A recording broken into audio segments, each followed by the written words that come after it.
27 নম্বর backpack Bangla motor শাহবাগের দিকে যাচ্ছে আর কি।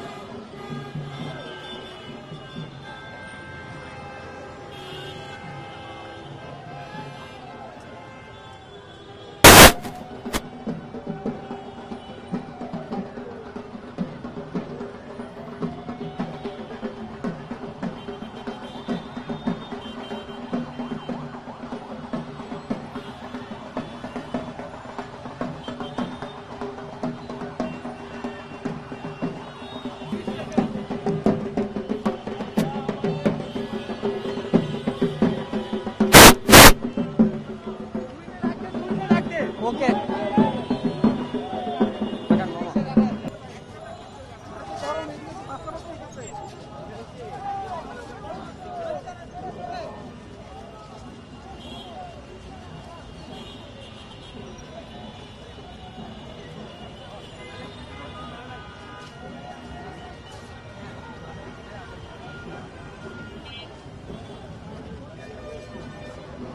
চাই যে এখন সার্জিস আলমের পাশাপাশি আসিফ মাহমুদ সজীব ভুঁইয়াও কিন্তু রয়েছেন এই র্যালিতে, এবং এর পাশাপাশি দলের যে সিনিয়র নেতাকর্মীরা রয়েছে তাদের মাধ্যমে কিন্তু এই র্যালিটি শুরু হয় বিকেল 3:30টার দিকে, এবং সেই র্যালিটি কিন্তু যে এনসিপির যে কার্যালয় রয়েছে বাংলা মোটরের সেখান থেকে শুরু হয়, এবং র্যালিটি সোনারগাঁ হোটেলের পাশ দিয়ে কিন্তু এখন আবারও কিন্তু বাংলা মোটর এসে বাংলা মোটরের দিকে যাচ্ছে। এবং এই র্যালিটির আসলে একটি তারা বলছেন যে এই যে বর্ণাঢ্য বৈশাখী র্যালি এটি পরে কিন্তু শেষ হওয়ার পরে কিন্তু বাউল এবং নিখোঁজ পরিবেশনা করা হবে। এখানে যে বাংলা মোটরের যে ন্যাভি কলোনি রয়েছে, ন্যাভিগেট রয়েছে, সেইখানে কিন্তু ন্যাভি গলিতে কিন্তু একটি মঞ্চ প্রস্তুত করা হয়েছে এইসব আয়োজনের জন্য। এর পাশাপাশি এইখানে কিন্তু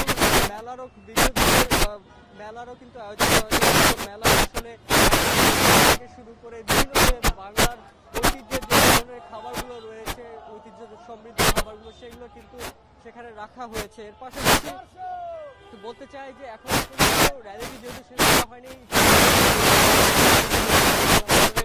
এখানে যে র্যালিটি খাবার